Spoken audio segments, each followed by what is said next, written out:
do you, on God's green earth, do you need all that helium for? I'm going to tell you what they use it for. Are you ready? Y'all quit inhaling that stuff so you won't waste it. Hey, come on now. You have an experience with this. It's real simple. Are you ready to be educated about helium? Well, I'm not going to believe you, but you go ahead. Well, you get a funny voice. Well, all right, blow up a balloon.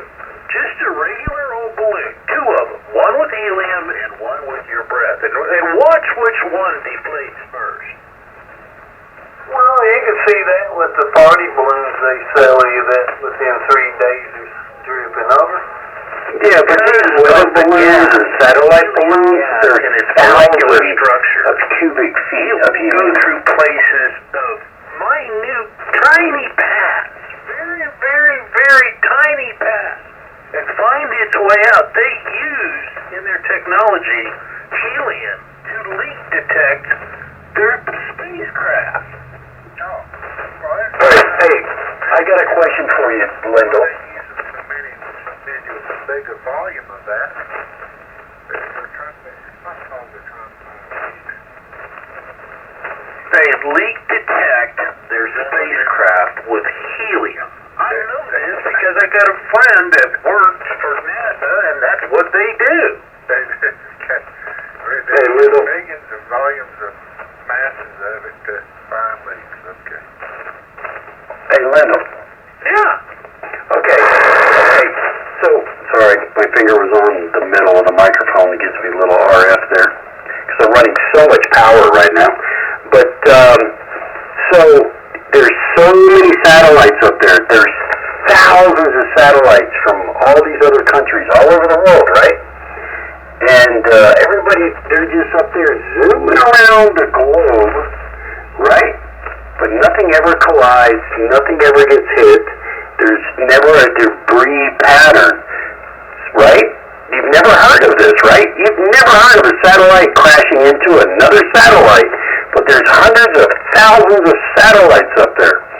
But if they were all up there by balloons, just barely in the outer atmosphere, and they're all moving with the trade winds, they would never collide. First thing was, how are you getting that?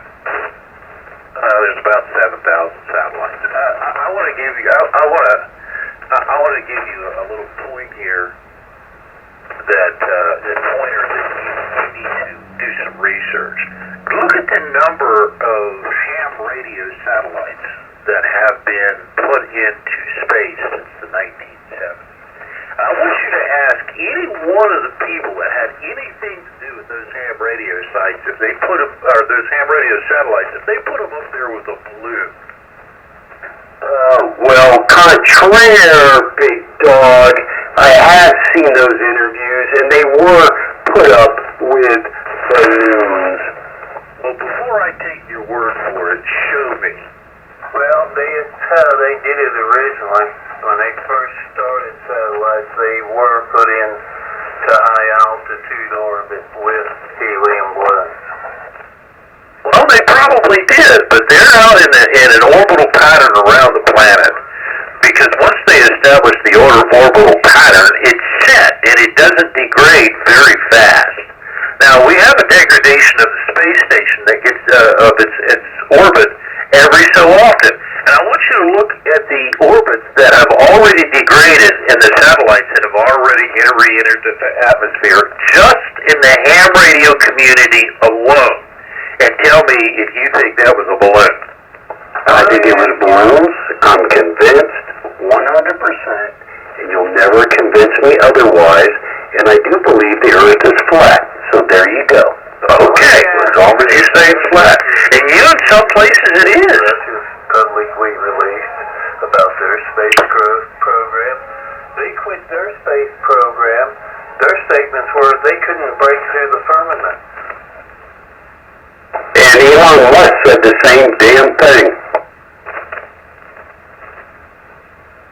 They say, remember back in the day, they would say, oh, well, we can't get through the Van Allen radiation belt. But what they were referring to is the firmament.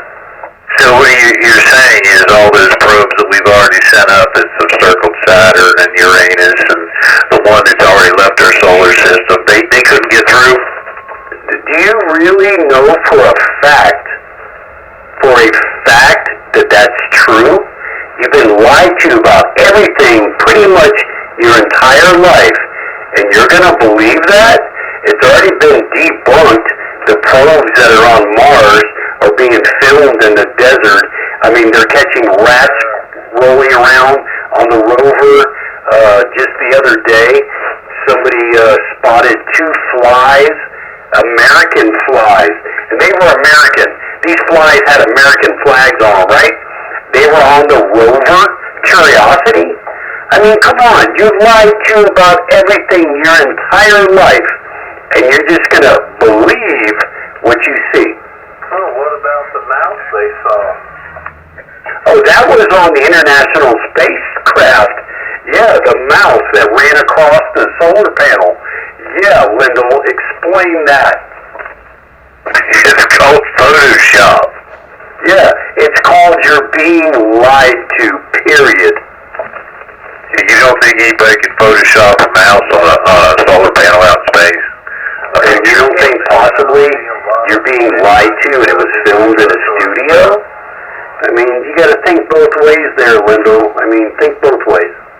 That's all I'm saying. Just be a little open. I'm not saying I'm correct. I'm not saying you're wrong.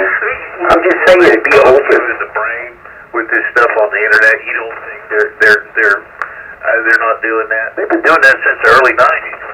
They proved it on the second, third, fourth moon mission, you know. Yeah, but wait, remember NASA admits, we lost the technology to go to the moon. I've been to NASA down there in Florida. I've seen the craft that supposedly went to the moon. There's no way physically possible it ever left the room that it's in. There's no way. Totally impossible. And back in the 60s, there was no... You remember the computers back in the late 60s? It took up the entire warehouse to get like 16 megabytes of RAM. There's no way. It's totally impossible. And like I said, I've been to NASA. I have walked up and physically touched what supposedly landed on the moon. Totally impossible. There's no way in hell. Okay. Just wait. Don't have pictures. Well, I'm just telling you, go down to Florida and take a tour of what they say landed on the moon. Absolutely impossible. It physically couldn't float in the frickin' ocean. It's all junk. It was all a screenplay. I'm sorry. As a matter of fact, was it Stanley Yeah, who died after stating that he filmed the moon landing and then he suddenly died? I mean, come on.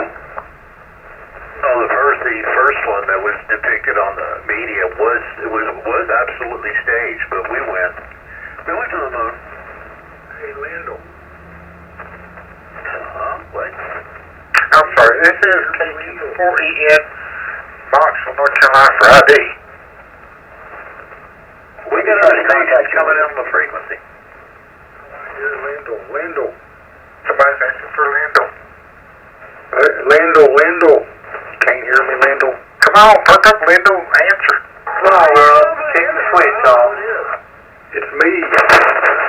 Lyndall. It's him. Lyndall, it's your piece. Hey, I heard, is that Rob in there? Yeah, I want some, man. Give me some. We were wondering where you were at, buddy. We were concerned about you. We haven't heard you for quite a while.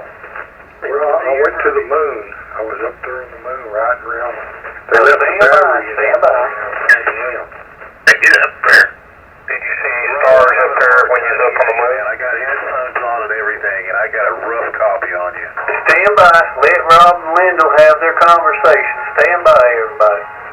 All right. that's cool. I just wanted to let Lyndall know that I was on the moon and when I was smoking space weed. I need to relay to for him there, Philip. Yes, sir.